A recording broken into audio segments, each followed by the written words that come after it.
Hello,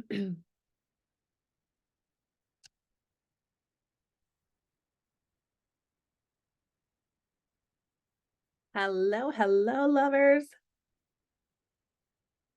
Oh man, I'm having hot chocolate, and I don't know about you guys, but sometimes that's just what a girl needs. The midday pick me up. But how are we, guys? As you're hopping on, please say hi. I'd love to give you a shout out, but welcome to the side of Insta where you see my face and I spiel at you some cool content that's been going on in my world. But for those of you that are brand new here, welcome. I'm Erin, and about once a week, I hop on here on the gram and talk for a brief. Oh boy, we're falling down today, guys. This is problematic. So give me a second. My stuff just doesn't want to work with me like ever lately. I don't know what the scoop is. Maybe I need to get something new because this is the second live this has happened on. But anyways, I jump on here and do a quick pit stop about some topics that you as my peeps in our community here want to talk about, want to learn about, want to be in community about, learn about. And so this week we're diving into a topic around belief systems. And I heard something on my drive into my office today. I was listening to a podcast and they said on there, you guys are going to laugh, but it was on the Dave Ramsey show, right? I don't know who I am anymore listening to these random things, but I was listening to that and this couple was on there talking about their journey and they said, no growth in the comfort. There's no growth in the comfort zone and there's no comfort in the growth zone. And I was like, man, that is so freaking good. I forgot their names. I probably should have jotted that down to give them some credit here, but no growth in the comfort zone and there is no comfort in the growth zone. And I'm like, that is so real. And today we're going to dive in for just a few minutes about belief systems, what that is, what that means, how that plays a part in what I bring to the table in my practice and in my coaching, and how that means we have to step into that growth zone and get uncomfortable, and how we can really learn how to be comfortable with being uncomfortable. That is the goal forever and always. And there's always going to be discomfort in our life. We get to choose which discomfort we sit in. We get to pick our hard. It can be hard on the front end or it could be hard on the back end, and we get to choose which way that goes, right? Like it can be hard up front for us to go and do the thing right now that we know we need to do that's going to make our life easier. Or we can choose to not and pretend that it's not there. And then after all is said and done, it can be really hard. And it can be like, why didn't I just do that thing?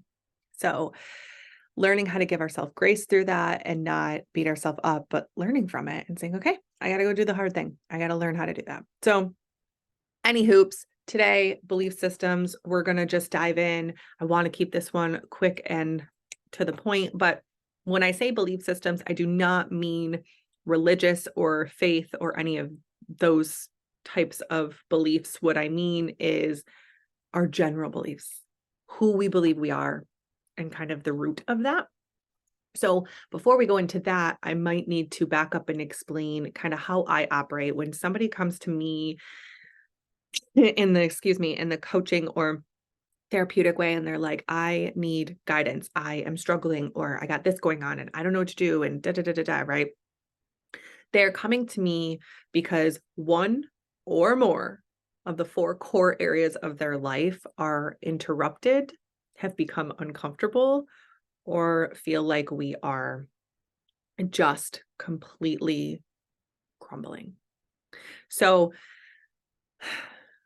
this is telling me that somebody is saying something, but I can't read the comments. So if you're here, I'm sorry if I can't see your comments. Sometimes Instagram gets fickle. So any hoops. So four core areas of our life.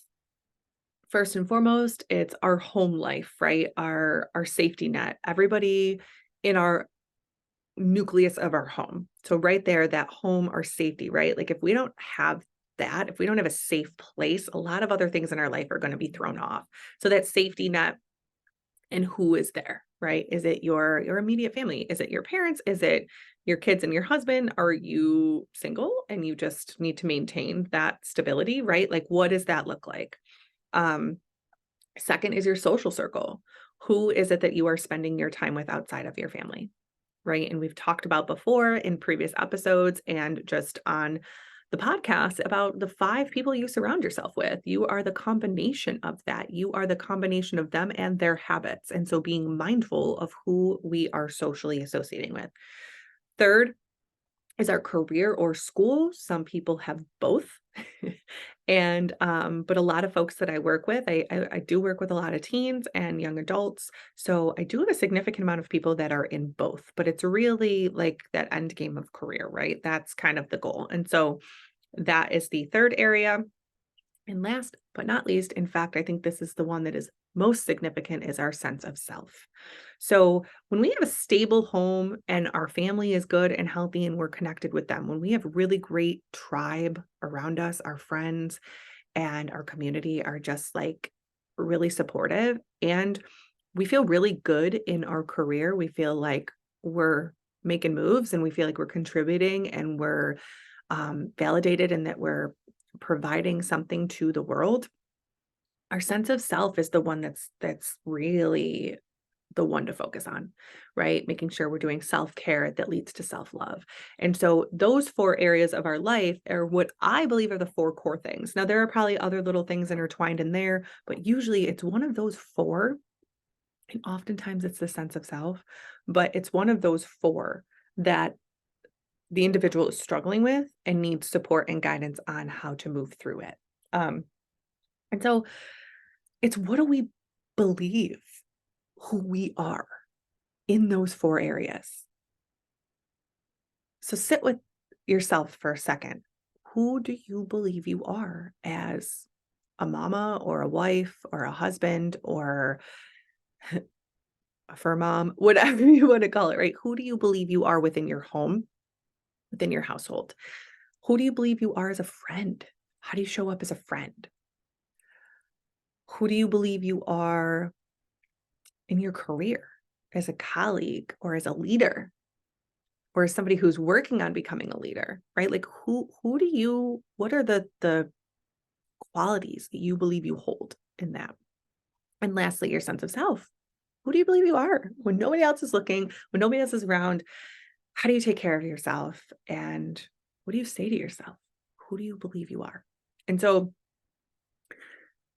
a lot of times we hold beliefs in those areas based on what we've seen and what we've experienced.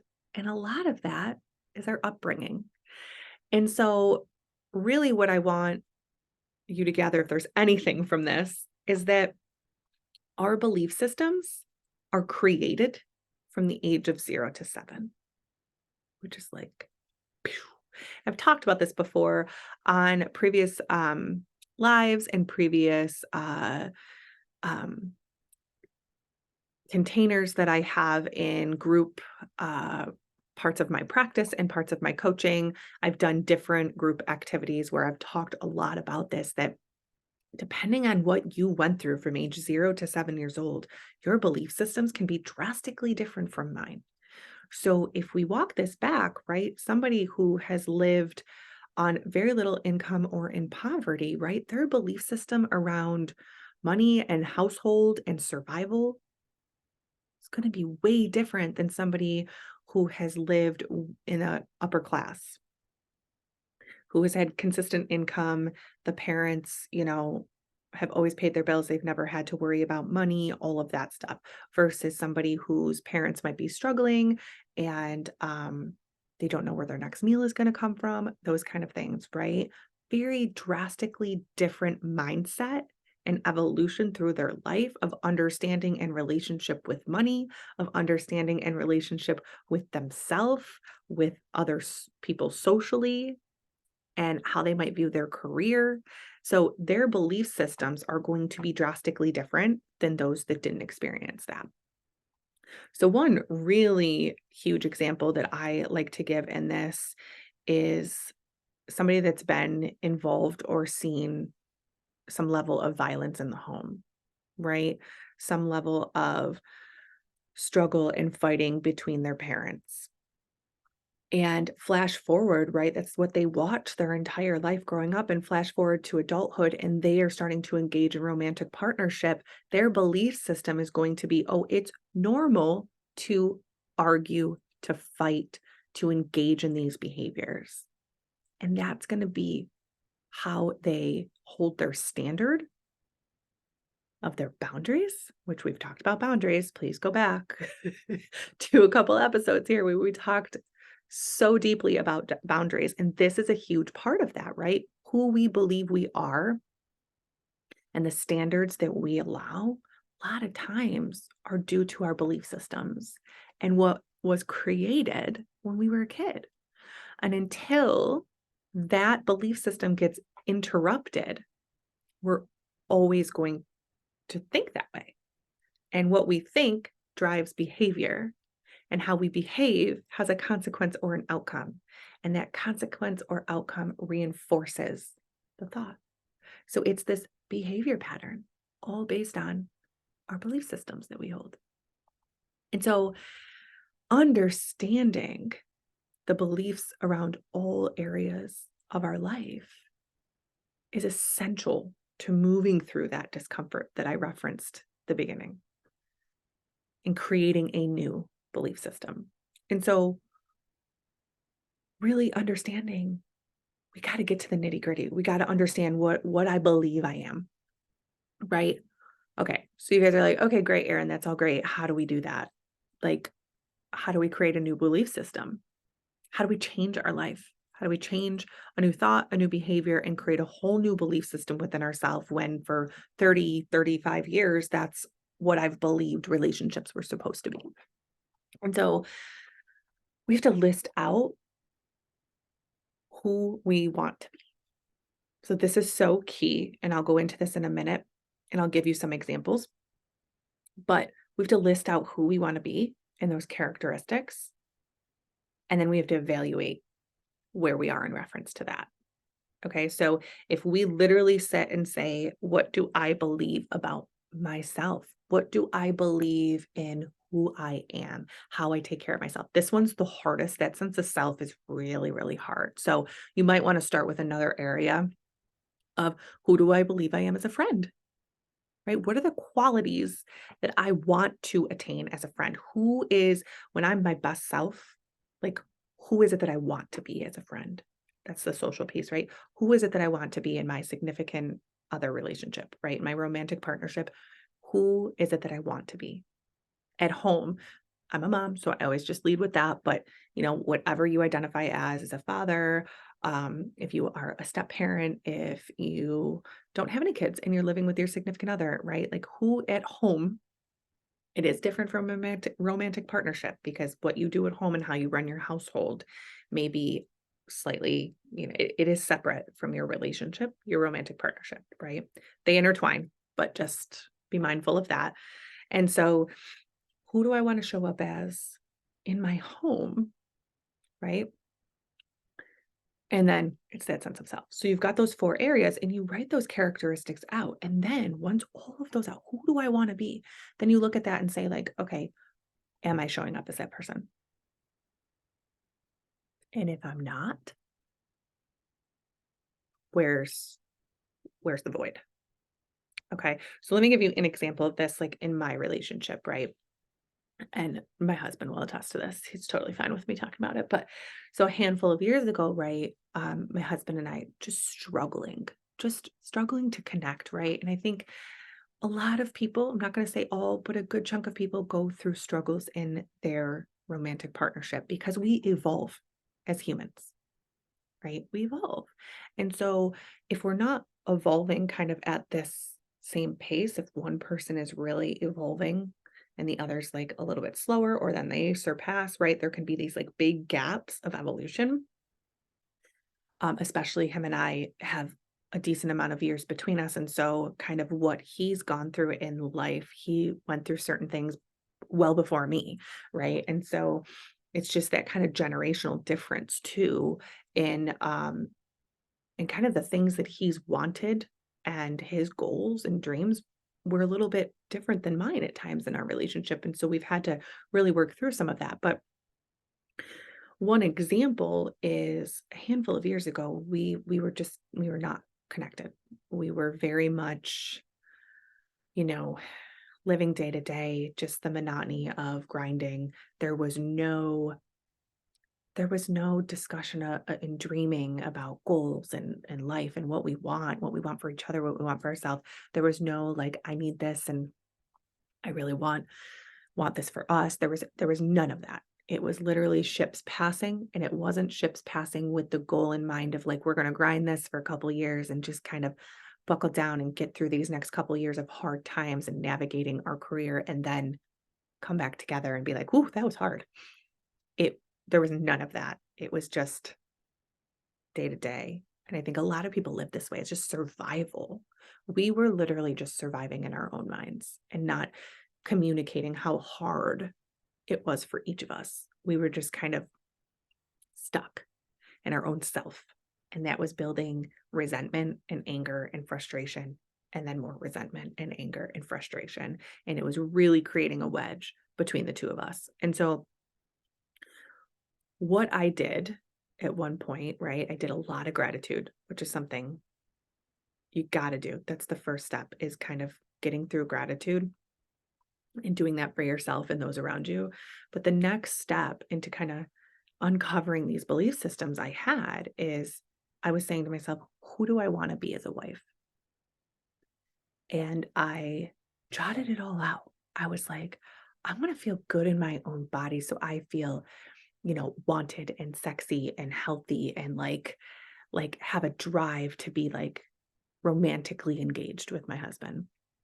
I want to have date nights. I want to, you know, speak highly of him and be supportive and talk in a way of like, oh, these are all the things he's doing. And this is all of the stuff that I'm so proud of him for, right? Like, I jotted out all of these amazing things that I thought I wanted to be as a wife.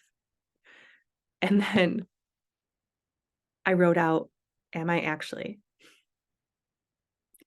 And I wasn't. I wasn't. I was so negative. I was not by any means supportive. I was not taking care of myself. I was completely not looking at our relationship in way of what can I add to bring value to help lift him up. I was looking at it as, why can't he do the things to make me feel better? There was a complete disconnect of who I wanted to be as a wife versus who I was actually showing up as. And I had to look at that. I had to look at that and say, holy crap, right? And then I did more of that work in looking at like, who do I want to be in my career? Right? I want to be a leader. I want to lead other leaders. I want to research and I want to be able to share with people not just the things that I've learned, but the things that I've lived. I want to get that out and be able to explore that. I want to be able, I listed all these things out. And then I was like, I am not embodying the things that I'm saying need to be done. Right? So no wonder the people around me, my clients, and at that point I was working in a different role, but no wonder things were not evolving the way I wanted them to. Right? It was because I was not embodying the things I was teaching. I was not living and living into who I wanted to be. And so I had to start to close that gap. And the only way to do that is to just start. And I know that's like, well, yeah, Erin, that sounds really easy. Glad you did it. Good for you. But it's one of those things is you take one thing.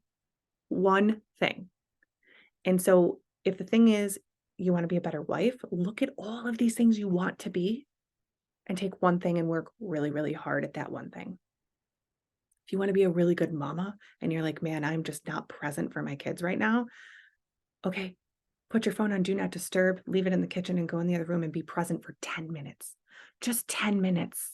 Just start there. And then after that, be like, wow, I got through 10 minutes and that was really, really hard to be that present for 10 minutes. Yeah, it's hard because you haven't created the neural pathway to be present for that 10 minutes.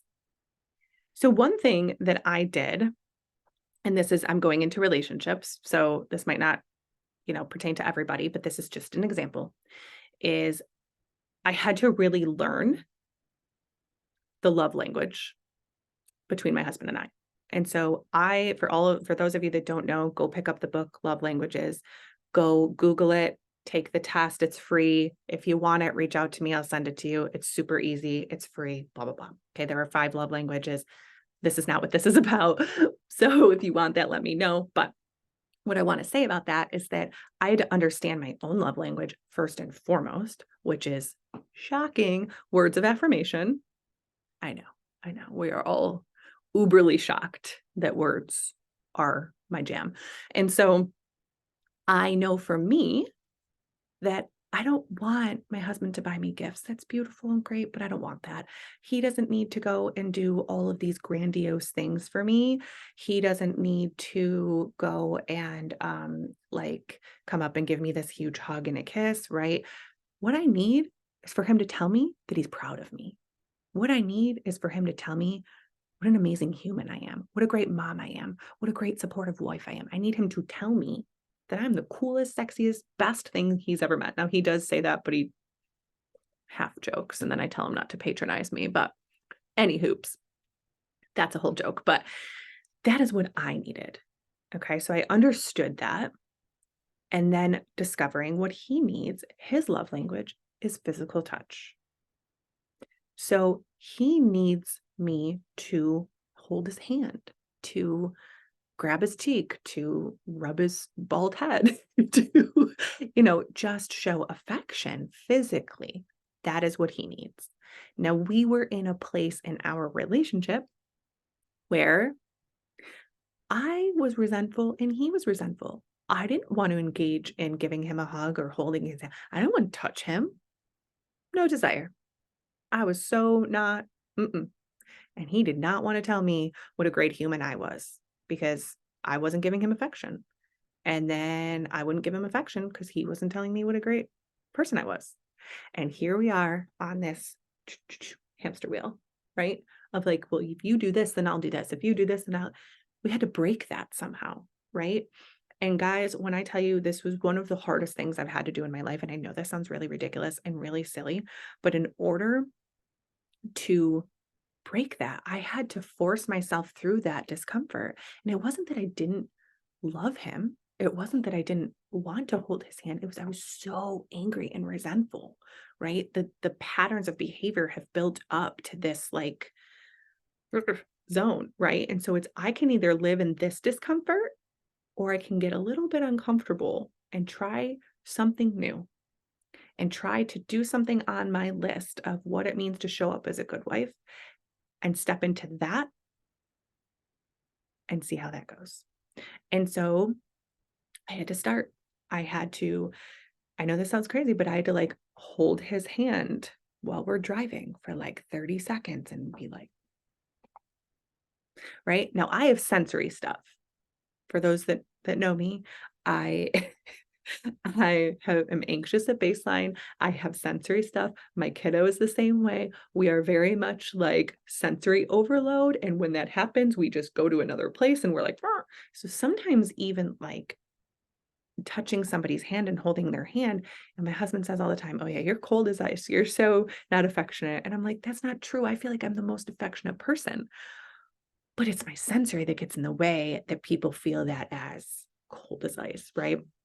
And so what I would do is we'd be in the car and I would literally like count to 20. I would just be 1, 2, 3. And I was holding his hand for like 20 seconds. And then I would be like, and I would like, touch it. And then I would just like go off and then like sit, I would build it up.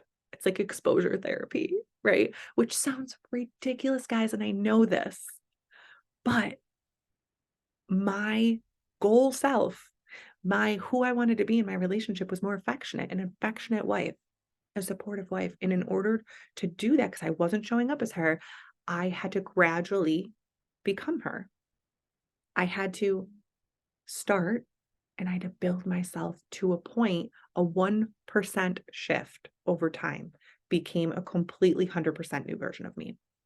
And so what I had to do was gradually build it up, because I am so much more affectionate with him and like do all these silly things and like touch him and do stuff. And I don't even think about it anymore. It's just part of who I am now. But I had to let go of this version of me that was resentful and angry and step into this version of me that is supportive and loving and affectionate. And let me tell you, that whole void stage, that last few years of me getting to this point was like cutting off a limb. I couldn't bring that old version of me, this resentful, angry, bitchy self, into this new version of loving and caring and supportive and fun. Like, I had to leave that behind. And a lot of that meant I had to I I had to spend time with new people. I had to change my circle a little bit and spend time with people that were really positive in their relationships and not talking poorly about other people, not talking poorly about their significant other. I had to remove myself from certain social situations and insert myself in others that had a different outlook on how to do this. And it was a game changer. So I just had to start. I just had to start. And so I closed that gap, right? Now there's always work. There's always work to be done, but I significantly closed that gap just by simply writing out who I wanted to be in my relationship and evaluated, am I showing up as that person? And the areas that I wasn't, I had to go and do those things, even through the discomfort. So think about it in way of physical fitness. I always go back to this because I feel like this is something our whole, like 99% of the population can wrap our head around, is that if you're somebody who wants to be physically fit, you got to start moving, right? Got to start somewhere. And sometimes that means we're just taking a walk around the block until we build up the stamina to run, until we build up the stamina to run a half marathon and then a full marathon or whatever the goal is, right? But if you want to be physically fit, and that looks like what? That looks like toned and this and this and this, and you write it all out. But then you're over here and you're like, yeah, I'm sitting on the couch every night. And I know this is easier said than done, and it depends on kind of your lifestyle and where you're at in your life. If you just had a baby, if you have little kids, if life is crazy, right? Like, it's hard to build these things in, but we have to start somewhere. And if you have a goal of being physically fit and you're anchored in, because you know, like, you're anchored to that, is that you know that's going to be good for you to show up as a better mom, a more present wife, you know, a good leader, all of those things that you're looking for in those other areas of your life. If you're anchored into that, you're going to go do it. You have to discover that why, right? And so for me, the why of my relationship was like, I want to get to the other side of this. And I want to have a best friend that, man, we've been through so much together and we have good times, right? I was anchored into that. And so I just started. I tried. I did things for little itty bits of time and built in and became a whole new version of me. I'm the same person at heart, right? I'm the same Erin, but I'm showing up as a best version of Erin when it comes to my significant other. And so when you look at how can I take like this idea of like being physically fit, you don't go from laying on the couch every day to all of a sudden being a bodybuilder. It's a 1% shift every time, right? A 1% shift every day. You're not going to go from weighing 300 pounds to all of a sudden tomorrow, unless you go have surgery, but all of a sudden tomorrow weighing 140. Like, it's just, that's not realistic. So it's that 1% shift in all areas of our life. And that is how we interject in our belief systems and change them. My belief system 5 years ago was that relationships are supposed to be hard. We're supposed to fight. We're not supposed to get along. We're supposed to talk trash about our husband. We're supposed to da, da, da, da, da, da, da. That is what my belief system was 5 years ago. I had to do a lot of work to change that belief system. I did do a lot of work on myself and as a relationship to change how I believed about relationships. I no longer believe that. And I no longer live that way. Do we argue? Yeah. Do we fight? Of course. Do I believe that it's all or nothing with that? Do I believe that just because we had an argument that we shouldn't be together? I don't believe that anymore. And I look at our arguments differently. I look at them in way of, oh, this is going to strengthen us because we're going to understand each other's point of view differently. Even if we don't agree, we're going to see where the other person's at. And so it's just a mindset shift. But we've got to start. The first thing to that is knowing our current belief systems. What do we hold true about what we believe in those 4 core areas of our life? Challenging those. Saying, is this really who I want to be? Listing out who I want to be versus who I actually am. And if there's a void between, if all of you were like, oh, right, who I want to be is where I'm at, golden. Go teach how to do that, because there are a lot of things that I need, that there's still a void for me that I'm working through. So challenge yourself. And what are the beliefs I'm holding? Just ask yourself the question. And then start evaluating, what would that best self look like? So over time, 1% shift every day, 1% creates a whole new 100% version of you. I believe it to be true. So that is that. I hope this was helpful, guys. This will be popped over in the podcast at some point, but this was just a quick pit stop on belief systems crash course. I do offer I have a couple programs out that go really deep into this, one of which is called The Alchemist, and it is a 3-part course. It's about 3 hours long, each diving into the subconscious programming and your belief systems and evaluating that and how to do it and really walking you through it step by step, which is really fun and cool program. I have a bunch of people in there right now. If you're interested in that, let me know. But obviously no pressure. I just like to throw that out there because this is something that I find I work with every single client. In gratitude, interrupting behavior patterns, and changing belief systems within ourselves are really the things that we work through. So I hope this was helpful. This was fun to talk about, and I'm so glad you guys are all here. Please feel free to share this. If there are other things you guys want to talk about or have come on the podcast,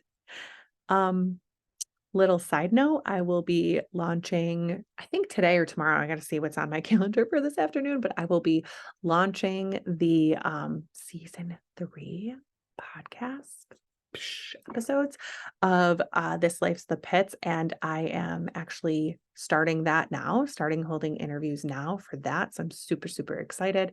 If you or somebody you know has an amazing story that just wants to come on and talk about what they've done, what they've witnessed, what they've gone through, or if you want to come on and just, shoot the shit for an hour and be a part of the podcast, please let me know. I would love to have you. And or if there are topics you want to hear more about, reach out. All right, guys. It's been a pleasure. I'll talk to you later. Of course, I love all of you dearly, and I hope you guys have an amazing, we don't have an episode next week, so have an amazing, amazing Thanksgiving.